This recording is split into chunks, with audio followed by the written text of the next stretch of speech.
Salam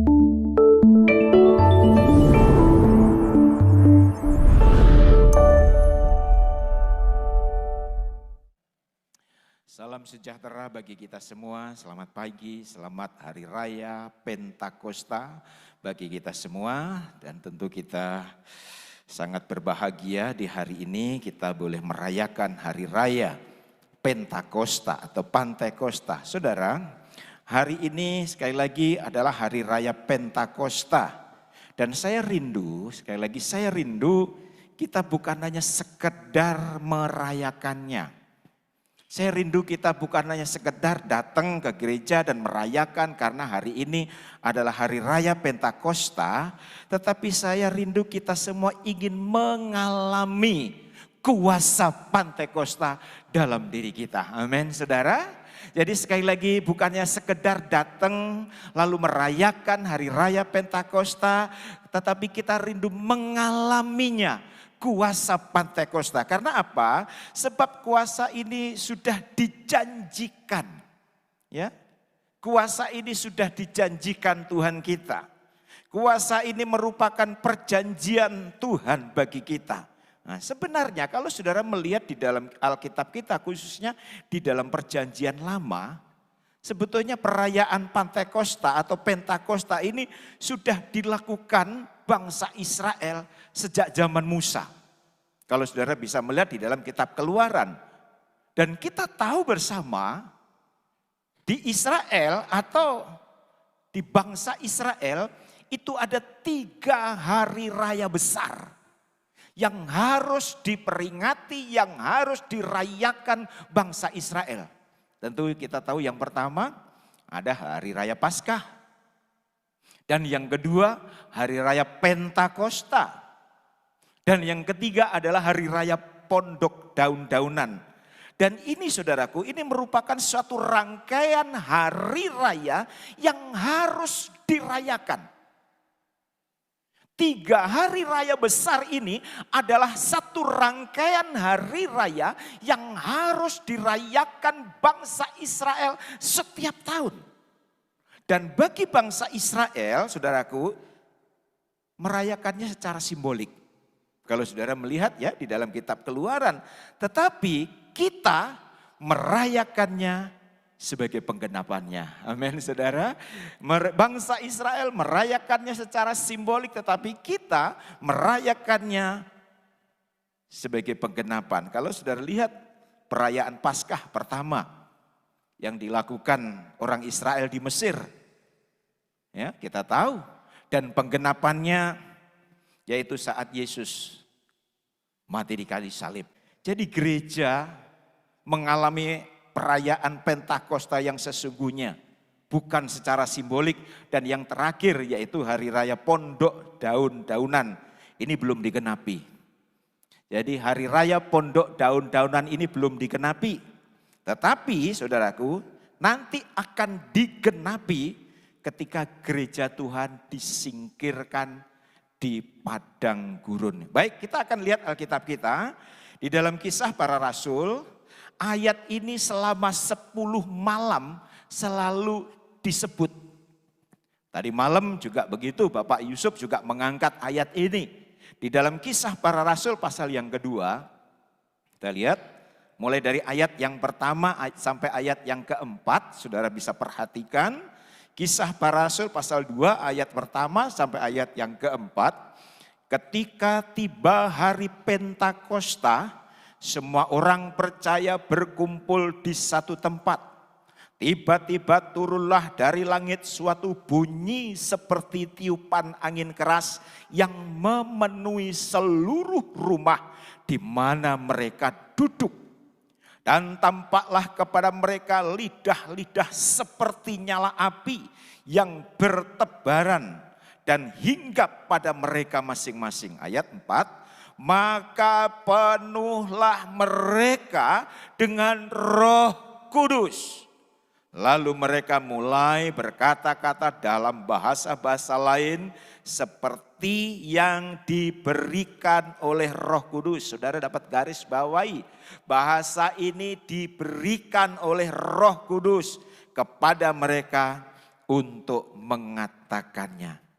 Dan inilah saudaraku penggenapan Pantekosta atau penggenapan hari Pantekosta yang dialami oleh murid-murid ketika mereka berkumpul di kamar loteng Yerusalem. Nah, saudara, kalau saudara simak baik-baik, ketika murid-murid menerima penggenapan janji Yesus ini, sebetulnya murid-murid tidak mengerti bahwa sebenarnya saat itu mereka sementara menggenapi apa yang dijanjikan Tuhan.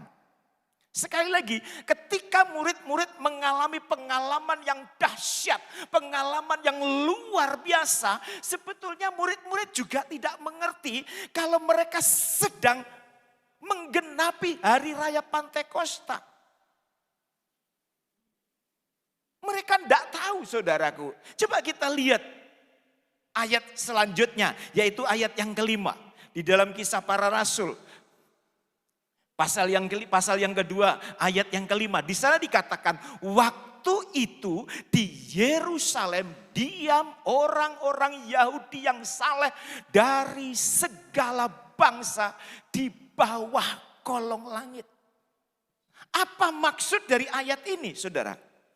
Karena pada saat itu semua orang Yahudi bukan hanya tinggal di Israel, tetapi orang-orang Yahudi yang ada di berbagai negara. Mereka datang ke Yerusalem. Orang-orang Yahudi yang diaspora tinggal di negara-negara lain, mereka datang ke Yerusalem. Alkitab katakan tadi, di bawah kolong langit. Artinya apa? Orang-orang Yahudi yang ada di beberapa negara itu mereka datang ke Yerusalem untuk merayakan hari raya Pentakosta di Bait Allah. Mereka datang semua, saudaraku, dari berbagai negara. Dengan kata lain, pada waktu itu di Yerusalem ada dua kelompok orang. Di Yerusalem pada waktu itu ada dua kelompok orang Yahudi yang sama-sama merayakan hari raya Pentakosta. Yang pertama, kelompok yang pertama adalah orang-orang Yahudi yang tinggal di Yerusalem, di Israel, khususnya murid-murid. Dan tetapi saudara, kalau kita kembali ke ayat tadi, ada perbedaan yang mencolok. Walaupun mereka sama-sama orang Yahudi, ada perbedaannya. Perbedaannya apa? Ketika murid-murid berlutut, Alkitab tadi katakan duduk di kamar loteng Yerusalem. Mereka semua dipenuhi dengan Roh Kudus. Wow. Mereka semua dipenuhi dengan Roh Kudus. Dan kita tahu tanda orang dipenuhi dengan Roh Kudus yaitu berbicara dengan bahasa lain. Tadi malam sudah disinggung glosolalia, berbicara dengan bahasa lain. Saudara, sedikit saya sampaikan. Yang dimaksud dengan bahasa lain, saudaraku, ini bukan bahasa karangan manusia ya. Sekali lagi, ketika murid-murid dipenuhi dengan Roh Kudus, mereka berbahasa lain. Artinya apa? Bahasa yang sebetulnya dia sendiri tidak mengerti. Tadi malam sudah disinggung oleh Bapak Yusuf. Mungkin kalian semua ini, saudara semua ini orang Manggarai atau orang Jawa. Mungkin orang Manggarai, tiba-tiba saudara bisa bahasa Bugis. Itulah yang dikatakan bahasa lain. Kita tidak mengerti, tetapi orang lain mengerti.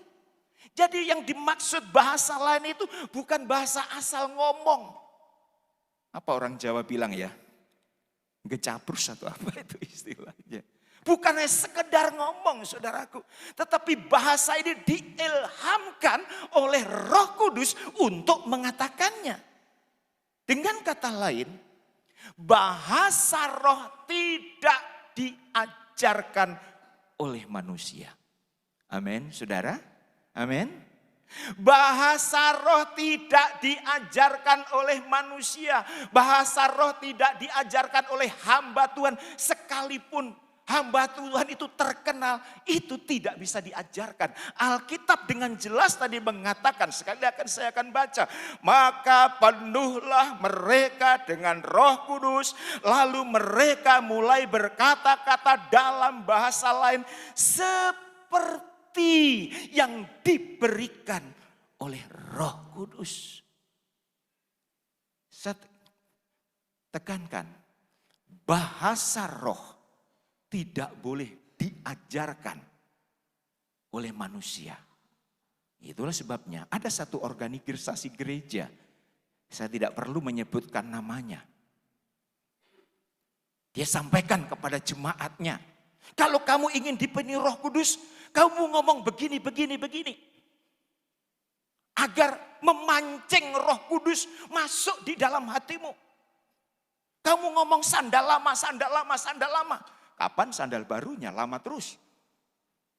Tidak, saudaraku. Sekali lagi, gereja Pantai Kosta di Indonesia menolak dengan tegas ajaran bahwa bahasa Roh Kudus diajarkan manusia. Amin, saudara. Karena ini firman. Dengan jelas mereka berbahasa-bahasa lain seperti yang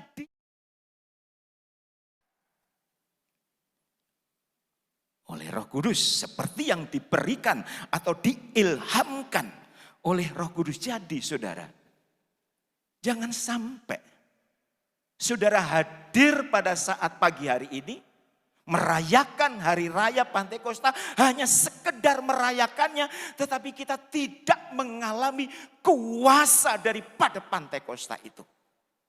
Saya rindu kita bukan hanya sekedar hadir, saudaraku. Nah, kita lihat tadi, ketika murid-murid mengalami jamahan Roh Kudus, apa yang dilakukan oleh kelompok yang kedua? Yaitu orang-orang Yahudi yang diaspora, yang dari negara-negara lain datang kepada di Yerusalem. Apa yang dilakukan? Mereka juga merayakan hari raya Pentakosta, saudaraku. Jadi mereka yang datang jauh-jauh dari berbagai negara, mereka juga merayakan hari raya Pentakosta sebagai warisan dari keturunan dari orang tua mereka. Tetapi sayang, mereka jauh-jauh hanya datang dari negara mereka masing-masing, tapi tidak mengalami kuasa Pantai Kosta itu sendiri.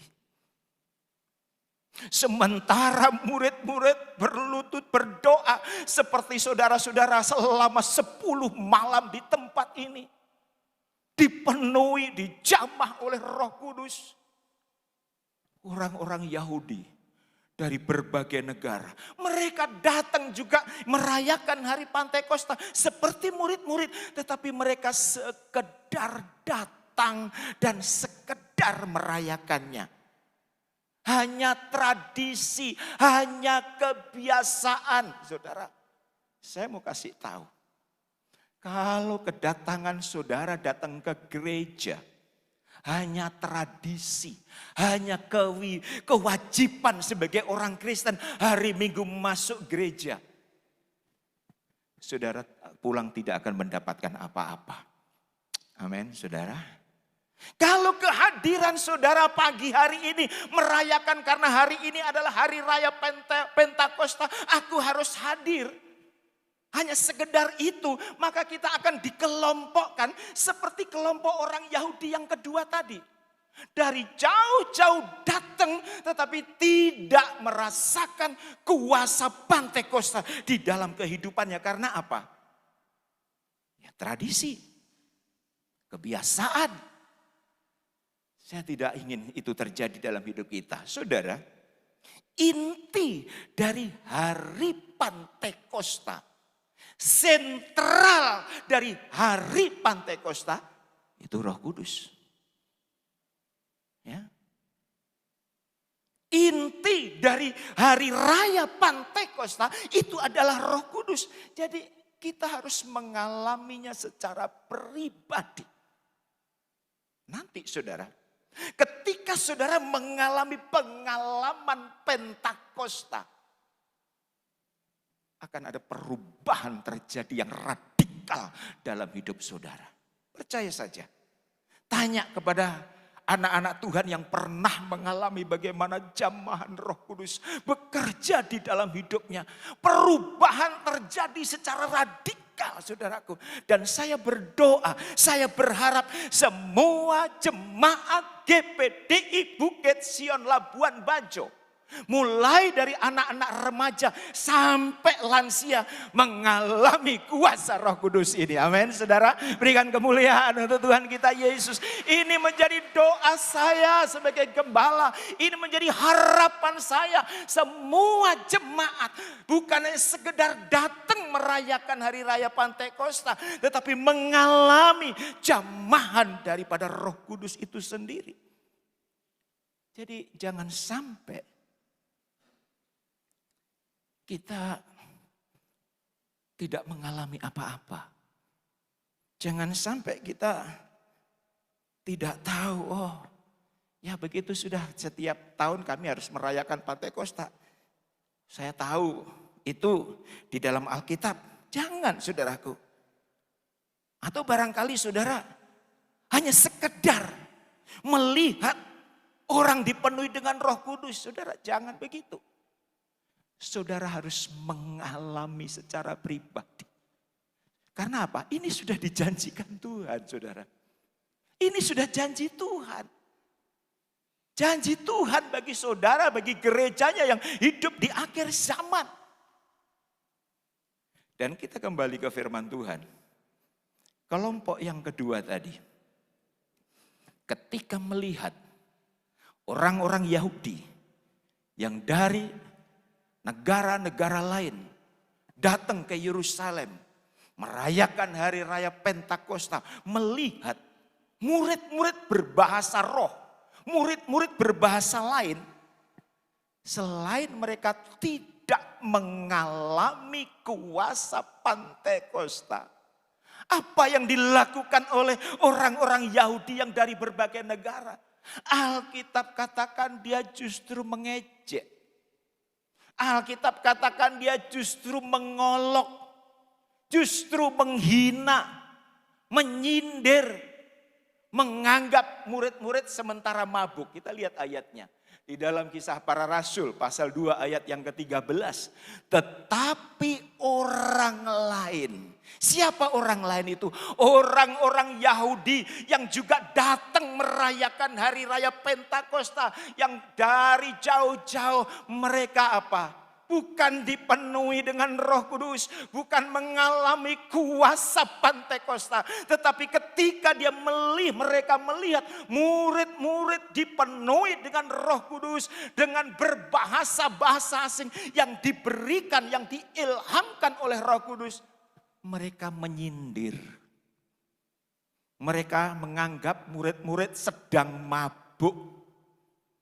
Saya ingatkan jemaat. Saya kali lagi, ini keras. Saya ingatkan jemaat. Jangan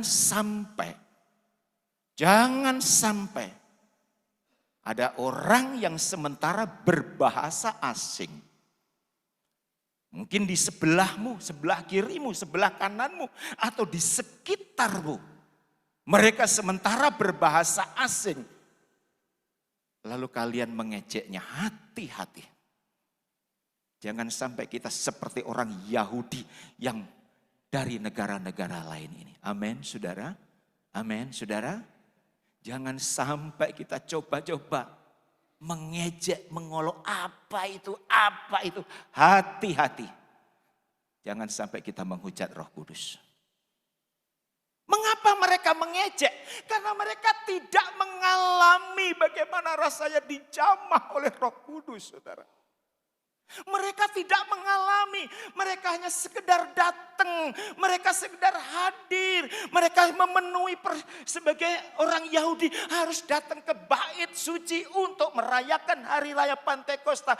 Tetapi pada intinya mereka tidak ada rasa lapar, intinya mereka tidak ada rasa haus, dijamah, dipenuhi dengan Roh Kudus.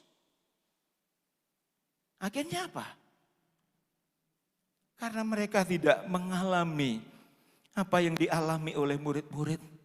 Bukannya diam, bukannya merenung, kenapa aku kok belum dipenuhi Roh Kudus.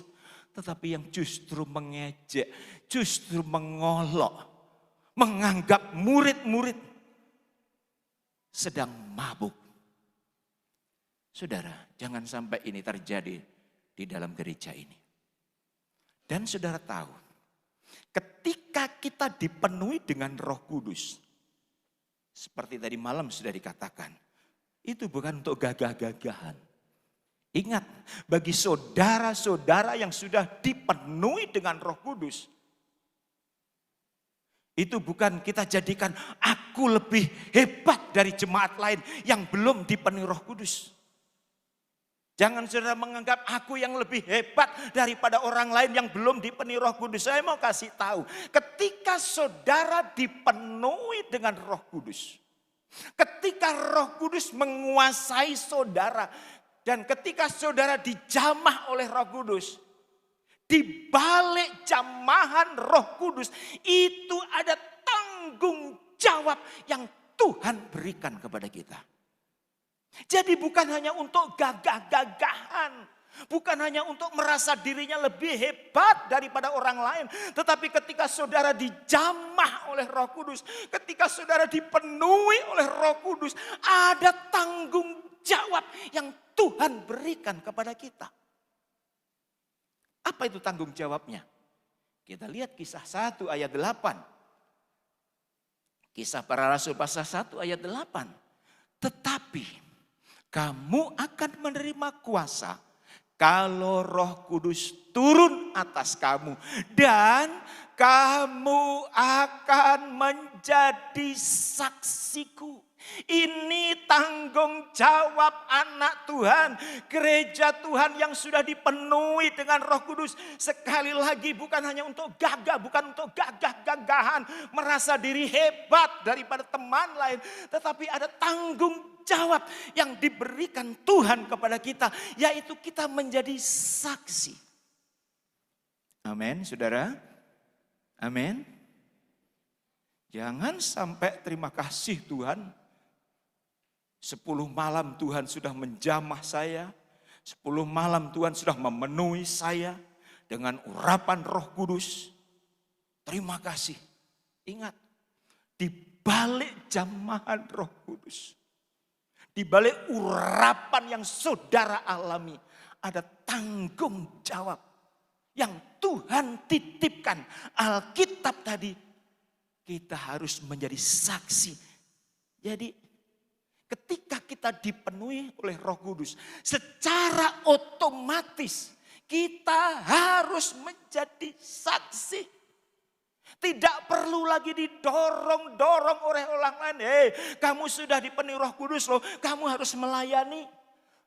Kamu sudah dipenuhi Roh Kudus loh, kamu harus bersaksi. Tidak. Di balik jamahan Roh Kudus yang kita alami, itu secara otomatis kita ada tanggung jawab untuk bersaksi. Bukan cuma bersaksi.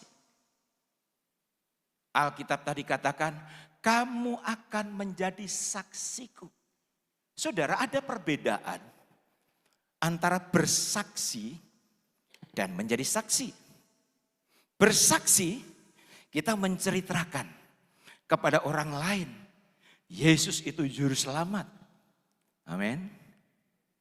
Kita bersaksi bagaimana pertolongan Tuhan, bagaimana kebaikan Tuhan, bagaimana kemurahan Tuhan terjadi dalam hidupku, terjadi dalam rumah tanggaku, terjadi dalam bisnisku. Kita saksikan karena tanpa Tuhan Yesus kami akan gagal. Itu bersaksi dan itu bagus, saudaraku. Itu pun juga harapan kerinduan Tuhan Yesus bagi gerejanya, yaitu kita bersaksi menceritakan kebaikan Yesus, bersaksi kepada orang lain bahwa hanya di dalam nama Yesus ada keselamatan. Itu bagus. Tetapi lewat ayat ini, Tuhan bukan hanya menginginkan kita bersaksi. Alkitab katakan, kamu akan menjadi saksiku. Jadi bukan hanya bersaksi, tetapi kehidupan kitalah yang juga harus menjadi saksi. Kehidupan kitalah yang juga harus menjadi panutan, menjadi teladan, menjadi contoh, menjadi berkat bagi orang lain.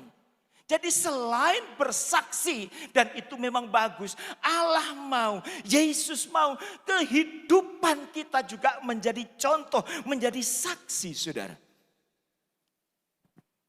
Karena apa? Saya melihat ada orang suka bersaksi tentang Yesus, bagus, tidak salah. Bersaksi tentang Yesus tidak salah. Tetapi hidupnya tidak menjadi saksi. Ya. Ada begitu banyak kemana-mana orang menceritakan tentang kebaikan Tuhan, cinta kasih Tuhan. Itu tidak salah dan itu bagus. Tetapi sekali lagi ada begitu banyak yang hidupnya tidak menjadi saksi.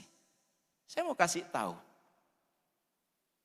Kesaksian kita kepada orang lain.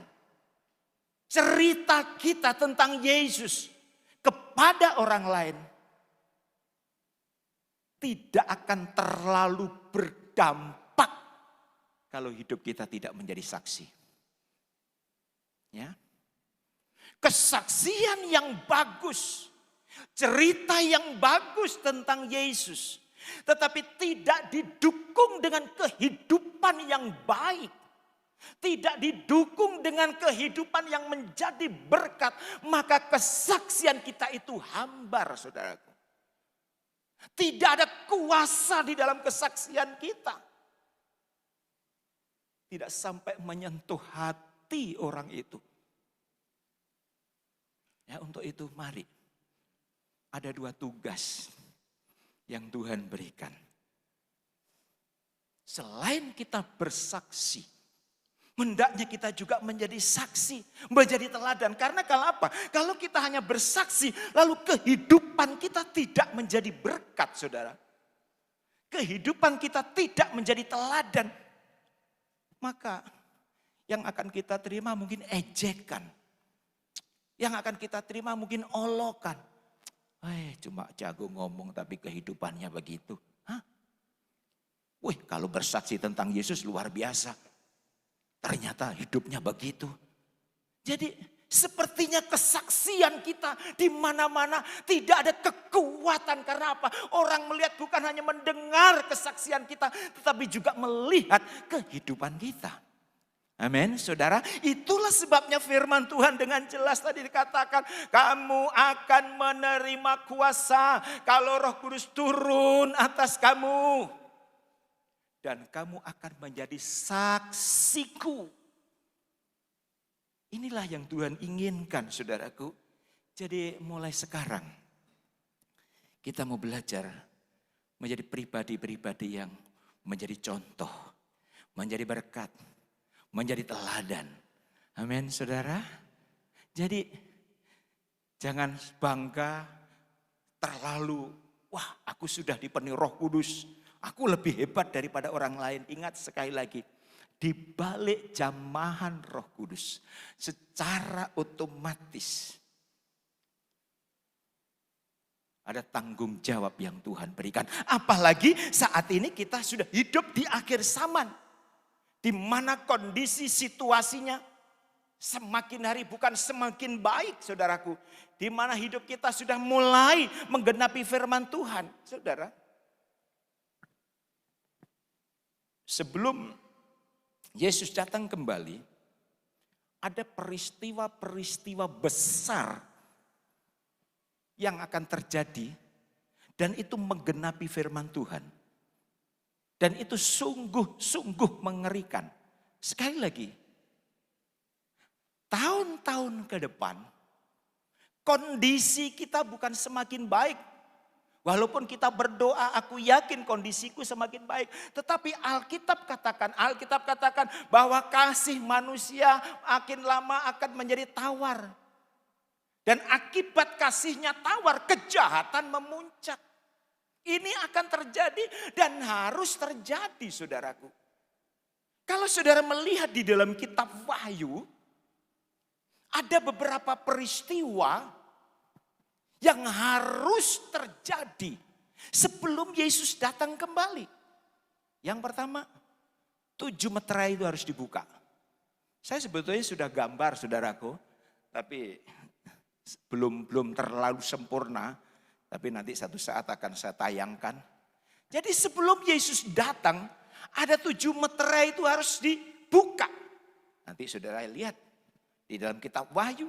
Setelah meterai dibuka, 7 sangkakala ditiup. Ini harus terjadi saudaraku. Sementara sangkakala ditiup, gereja disingkirkan di padang gurun. Dan setelah itu antikris berkuasa. Setelah itu 7 cawan murka Allah dicurahkan. Tuhan Yesus datang. Peristiwa-peristiwa ini harus terjadi saudaraku. Itulah sebabnya menghadapi kondisi yang semakin hari bukan semakin baik. Satu kunci yang perlu kita miliki. Agar iman kita tidak goyah. Kasih kita tidak kendor. Yaitu kita penuh dengan Roh Kudus. Amin saudara. Kita tidak akan mampu saudaraku. Menghadapi peristiwa-peristiwa ke depan. Tanpa pimpinan Roh Kudus. Tanpa kuasa Roh Kudus. Tanpa kuasa supranatural. Kita tidak akan mampu saudara. Tanpa Roh Kudus. Itulah sebabnya saya dorong jemaat yang ada. Kami bangga sebagai gembala, senang saudara hadir pada pagi hari ini. Merayakan hari Pentakosta. Tapi saya rindu. Saudara jangan hanya sekedar hadir. Pulang dari tempat ini, keluar dari gereja ini. Alami kuasa Roh Kudus. Amin saudara. Siapa yang rindu alami kuasa Roh Kudus, angkat tangan. Wow. Yang angkat tangan dihargai oleh Tuhan. Nah ini ayo. Jadi itu saudaraku. Jadi tahun-tahun ke depan situasinya bukan semakin baik. Firman Tuhan tadi harus dikenapi. Coba kita lihat satu contoh saja. Di dalam meterai yang keempat. Di dalam Wahyu pasal yang ke-6. Kita lihat di dalam Wahyu pasal yang ke-6. Ayat yang ke-8. Saudara perhatikan. Dan aku melihat sesungguhnya ada seekor kuda hijau kuning. Dan orang yang menungganginya bernama Maut dan kerajaan Maut mengikutinya. Dan kepada mereka diberikan kuasa atas 1/4 dari bumi untuk membunuh dengan pedang. Dan dengan kelaparan dan sampar dan dengan binatang-binatang buas yang di bumi. Ini akan terjadi dan sudah terjadi dan akan terus terjadi saudaraku. Kuda kuning hijau, gambaran maut yang ditimbulkan oleh sampar, Alkitab tadi katakan. Yang ditimbulkan oleh wabah penyakit. Dan saya rasa COVID-19 beberapa waktu lalu, ini adalah penggenapan meterai yang keempat. Dan itu kita sudah lewati. Bukan berarti sudah tidak ada lagi, akan terus ada. Dan kondisinya akan semakin parah saudara. Berapa juta meninggal karena COVID kemarin di seluruh dunia. Jadi ini yang akan terjadi saudaraku. Dan akan ada lagi. Alkitab katakan akan ada lagi puncaknya. Sampai Yesus datang. Coba kita lihat satu lagi. Di dalam Wahyu pasal 6 ayat yang ke-9. Di sana juga katakan, dan ketika anak domba itu membuka meterai yang kelima. Aku melihat di bawah mezbah jiwa-jiwa mereka yang telah dibunuh. Oleh karena firman Allah dan oleh karena kesaksian yang mereka miliki. Ayat 10. Dan mereka berseru dengan suara nyaring katanya, berapa lamakah lagi ya penguasa yang kudus, yang benar, engkau tidak menghakimi dan tidak membalaskan darah kami kepada mereka yang diam di bumi. Ayat 11. Dan kepada mereka masing-masing diberikan sehelai jubah putih. Dan kepada mereka dikatakan bahwa mereka harus beristirahat sedikit waktu lagi. Hingga genap jumlah kawan-kawan pelayan. Dan saudara-saudara mereka yang akan dibunuh sama seperti mereka. Artinya apa? Orang percaya dalam ancaman. Ya. Pelayan-pelayan dalam ancaman. Alkitab tadi dengan jelas. Mereka datang kepada Tuhan. Kapan Tuhan Engkau membalas kejahatan orang-orang itu? Kami mati karena mempertahankan firman. Kami mati mempertahankan iman. Kapan Engkau membalasnya? Apa jawaban Tuhan? Tunggu, sabar. Jumlahnya belum genap. Jumlahnya belum genap. Istirahat saja dulu. Nanti kalau sudah pelayan-pelayan dan saudara-saudaranya, mereka juga akan dibunuh baru. Artinya apa? Kehidupan kekristenan kita ini ada ancaman, saudara. Sekali lagi, kehidupan kekristenan kita itu ada ancaman. Itulah sebabnya menghadapi kondisi seperti itu, kita tidak bisa dengan kekuatan kita sendiri. Kita tidak bisa dengan kemampuan kita sendiri. Kita tidak bisa mengandalkan harta kita. Kita tidak bisa mengandalkan jabatan kita. Hanya Roh Kuduslah yang memberi kemampuan kita tetap bertahan di dalam Tuhan. Amin, saudara. Hanya Roh Kuduslah yang akan membuat saudara tetap bertahan di dalam kondisi apapun. Belum lagi meterai yang keenam. Akan terjadi bencana alam secara global. Ini akan terjadi, saudara. Saya rindu, sekali lagi saya rindu. Nanti meterai-meterai ini akan saya sampaikan kepada jemaat. Dan saya sudah siapkan, saudaraku, tinggal menunggu waktunya saja. 6, 7 meterai, 7 sangkakala saya sudah siapkan. Nanti saya rindu saya sampaikan. Bagaimana kita tidak boleh hanya sekedar datang merayakan Hari Raya Pantekosta seperti orang-orang Yahudi diaspora tadi yang hanya sekedar datang jauh-jauh ke Yerusalem untuk merayakan Hari Raya Pantekosta. Tetapi itu hanya sekedar rutinitas. Tidak ada sesuatu yang terjadi di dalam hidupnya. Beda dengan murid-murid. Bukannya malah diam tapi malah mengejek. Ayo saudara. Ini akan terjadi. Jadi hanya Roh Kuduslah. Saya berdoa, saya berharap kita semua dipenuhi Roh Kudus. Kita membutuhkan kekuatan supranatural, saudara. Menghadapi dunia yang semakin jahat, kita membutuhkan kekuatan supranatural. Tidak bisa dengan kekuatan sendiri, tidak bisa dengan kemampuan kita sendiri. Jangan hanya menjadi orang Kristen yang hanya sekedar datang masuk gereja, merayakan Hari Raya Pentakosta. Tetapi hendaknya kita mengalami kuasa Pentakosta. Amin. Hendaknya kita mengalami kuasa Pentakosta. Jangan sampai kita gereja Pentakosta tetapi tidak mengalami kuasa Pentakosta. Ya? Kita ini gereja Pentakosta. Jangan sampai hanya merek gereja Pantekosta di Indonesia. Tetapi pada intinya jemaatnya tidak mengalami kuasa dari Pantekosta sendiri. Celaka, saudara. Ayo, saya dorong kepada jemaat. Kita ada waktu 5 menit, kita akan menyembah Tuhan.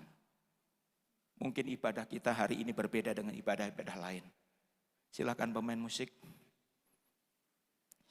Saya rindu waktu 5 menit saudara gunakan untuk menyembah Tuhan. Konsentrasi penuh. Menanti janji Tuhan. Saya ingin doa saya sebagai gembala. Harapan saya sebagai gembala. Hari ini kita semua dipenuhi dengan Roh Kudus. Hari ini kita mengalami kuasa Pentakosta itu. Nanti saudara akan melihat ketika saudara alami kuasa Pentakosta. sesuatu berubah terjadi dalam hidup kita. Bukan biasa-biasa, tetapi secara radikal. Amin, saudara. Akan terjadi sesuatu. Ayo, siapkan hatimu. Siapkan keberadaanmu. Sembah Dia. Mungkin sepanjang minggu saudara tidak ada kesempatan untuk menyembah Tuhan. Karena sibuk pekerjaan, sibuk tugas. 5 menit kita mau menyembah Tuhan. Haleluya. Terima kasih Tuhan Yesus. Haleluya ya Roh Kudus. Roh-Mu yang hidup penuhilah kami. Mengalirlah dalamku Roh Kudus.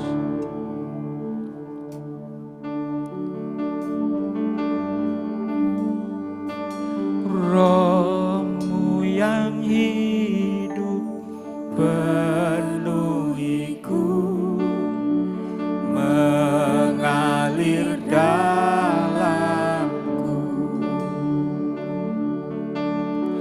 Jiwaku tenang bersamamu dalam naunganmu. Roh-Mu yang hidup, Roh-Mu yang hidup penuhiku, mengalir dalamku. Amin, amin. Jiwaku tenang bersamamu dalam naunganmu. Ku buka hati untuk jamahanmu, berserah penuh di hadiratmu. Kau ambil alih seluruh hidupku di altarmu, menyembahmu. Ku buka hati untuk jamaah. Inilah hati kami Tuhan. Di hadiratmu Kau ambil alih seluruh hidupku di altarmu, menyembahmu. Roh-Mu yang hidup, haleluya. Roh-Mu yang hidup penuhiku, mengalir dalamku. Yesus, jiwaku tenang bersamamu dalam nama. Mari saya jemput kita semua bangkit berdiri. Ku buka hati, ku buka hati untuk jamah. Bukalah hatimu, penuh di hadiratmu. Kau ambil alih seluruh hidupku di altarmu. Ku buka hati, ku buka hati, buka hati. Haleluya, haleluya. Di hadiratmu Kau ambil alih seluruh hidupku di altarmu. Ku buka hati, ku buka hati, ku buka. Inilah kami Roh Kudus, inilah umat-umat-Mu. Di hadiratmu Kau ambil alih seluruh hidup. hidupku di altar-Mu, menyembah-Mu di altar-Mu, menyembah-Mu di altar-Mu, menyembah-Mu. Ayo sembah Dia. Haleluya. Angkat suaramu, angkat hatimu, sembah Dia. Jangan ada yang berdoa. Sembah Dia, muliakan Dia, agungkan Dia. Haleluya. Jangan hanya seperti orang Yahudi yang dari negara-negara lain yang datang ke Yerusalem hanya sekedar datang, hanya sekedar merayakan hari Pentakosta, tetapi tidak mengalami kuasa Pentakosta. Haleluya. Haleluya. Haleluya. Haleluya. Allah yang ajaib, kami sembah Engkau, kami tinggikan Engkau, kami muliakan Engkau. Haleluya. Haleluya. Inilah hati kami Tuhan, inilah hati kami, siap terima jamahan-Mu, siap terima urapan-Mu. Haleluya. Oh, haleluya. Haleluya, haleluya. Oh, sembah, sembah, sembah. Jangan ada yang berdiam diri. Angkat hatimu, angkat suaramu, keluarkan suaramu menyembah Dia. Haleluya. Haleluya. Oh, haleluya, haleluya. Ajaib, ajaib, ajaib, ajaib. Ajaib, ajaib, haleluya. Haleluya, haleluya. Haleluya, haleluya. Haleluya, haleluya. Haleluya, haleluya. Haleluya, haleluya. Haleluya. Haleluya. Haleluya. Haleluya. Haleluya. Haleluya. Haleluya. Haleluya. Haleluya. Haleluya. Ajaib, ajaib, ajaib, ajaib, ajaib, ajaib. Haleluya. Haleluya. Alami, alami kuasa Pentakosta. Alami kuasa Pentakosta. Alami, alami kuasa Pentakosta. Haleluya. Haleluya. Haleluya. Haleluya. Haleluya. Haleluya. Haleluya. Yes. Haleluya. Roh Kudus sementara bekerja.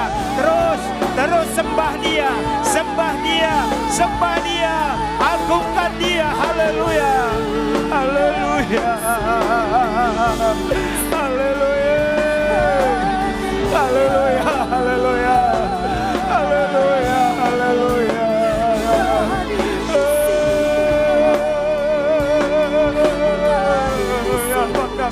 Haleluya.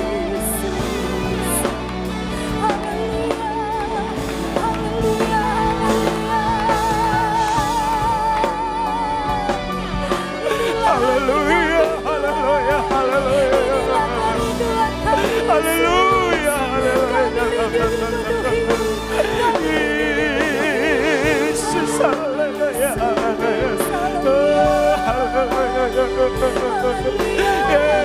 Haleluya. Ayo, ayo. Tidak apa-apa terlambat kita beribadah. Tidak apa-apa terlambat kita pulang. Yang penting kita dijamah. Yang penting kita dijamah. Yang penting kita dijamah oleh Roh Kudus. Haleluya. Haleluya. Haleluya. Yesus, haleluya.